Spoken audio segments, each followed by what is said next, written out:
Gender safe campus. এটি জাতীয় ছাত্র মঞ্চের 11টি অগ্রাধিকারমূলক কর্মসূচি রয়েছে। বিদ্বেষ হিসাবে করতে করবে কিনা এই ভয়ে এটা নিয়ে অনেকেই কথা বলেন।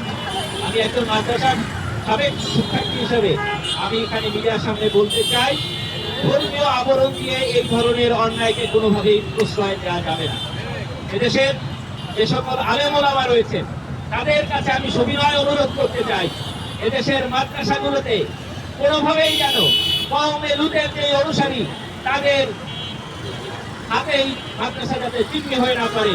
এই মাদ্রাসায় যেই ইতিবাচক ধারায় শিক্ষা দেওয়া হয়, ইলম কালাম শিক্ষা দেওয়া হয়, তার মধ্য থেকে কোন কুচক্রী মহল যাতে তাদের দুশ্চরিত্রকে চরিতার্থ করতে না পারে, এজন্য এদেশের আলেম ওলামা যারা আছেন, অভিভাবক যারা আছেন, তারা এখানে দৃঢ় ভূমিকা পালন করবেন এবং এই বিষয়ে এটি সাধারণ মানুষ এটা নিয়ে কথা বলে কোন ধরনের জটিলতায় করতে চান না। এই জন্য আমরা বলবো, আমরা মাদ্রাসাকে ভালোবাসি, আমরা মাদ্রাসার সন্তান, কিন্তু এইখানে কোনোভাবেই এই ধরনের নেতিবাচক তৎপরতা ঢুকতে দেওয়া যাবে না। এটা কঠোর হস্তে দমন করতে হবে।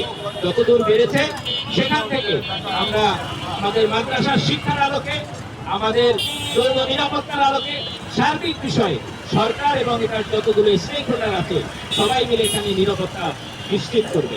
পাশাপাশি আমাদের বিশ্ববিদ্যালয়গুলোতে যে ঘটনাগুলো ঘটছে এইখানেও আমাদের কাউন্সিলিং প্রসেস বাড়ানো খুব জরুরি এবং প্রত্যেকটি শিক্ষা প্রতিষ্ঠানে, বিশেষ করে পাবলিক ইউনিভার্সিটি এবং যেই সব জায়গায় আবাসিক ব্যবস্থাপনা রয়েছে সেই সব জায়গায় ছাত্রদের নিরাপত্তা এনশিওর করার জন্য তদারকি বৃদ্ধি করা অত্যন্ত জরুরি।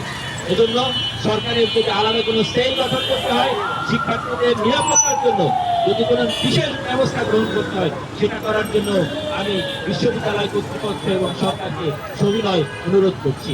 সম্মানিত এই বোনেরা, সর্বোপরি আজকে যে বিষয়টি নিয়ে আমরা দাঁড়িয়েছি, জেন্ডার সেফ ক্যাম্পাস, এটি জাতীয় ছাত্র মঞ্চের 11টি অগ্রাধিকারমূলক কর্মসূচি রয়েছে।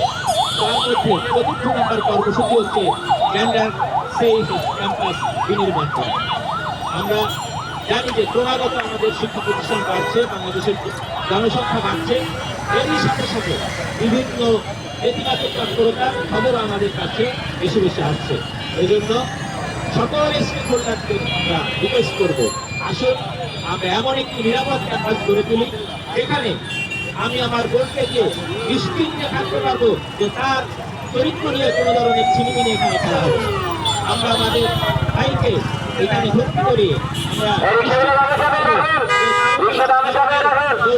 নিপীড়ন করা হবে না, এরকম একটি সুন্দর, শান্তিপূর্ণ এবং সবার জন্য নিরাপদ ক্যাম্পাস তৈরি হবে, এই আশাবাদ ব্যক্ত রেখে আজকের বক্তব্য এখানে শেষ করছি। আসসালামু আলাইকুম।